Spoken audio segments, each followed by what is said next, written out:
আজ হাইকোর্টে অভিষেকের মামলার শুনানি। বিধায়কদের সইজাল কাণ্ডে কি আরও বিপদ বাড়বে অভিষেকের? তিনবার সিআইডির তলব এড়িয়ে কি এবার আরও চাপে তৃণমূল সাংসদ? কথা বলবো আমাদের প্রতিনিধি শ্রাবন্তী সাহার সঙ্গে। শ্রাবন্তী, আজ যদি আদালত রক্ষা কবচ না দেন তাহলে কতটা বিপদে পড়তে পারেন অভিষেক বন্দ্যোপাধ্যায়? দেখো, যেরকম ভাবে সরিজাল কাণ্ডটার গোটা বিষয়টা দাঁড়িয়েছে, সেখানে অধিকাংশ বিক্ষুব্ধ তৃণমূল নেতা তারা জানিয়েই দিয়েছেন যে তারা সেই সই করেননি। তাহলে সই কিভাবে হলো, সেই বিষয়টা নিয়ে আজকে প্রশ্ন উঠবে।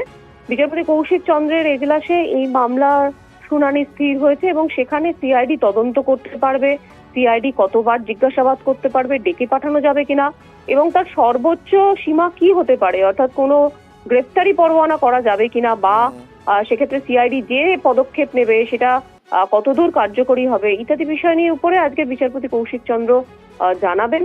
তবে এতদিন পর্যন্ত যেরকমটা দেখা গেছে যে বিচারপতিরা বারবারই বলেছেন যে তদন্তের ক্ষেত্রে কোনো রকম অসহযোগিতা যেন না করা হয়।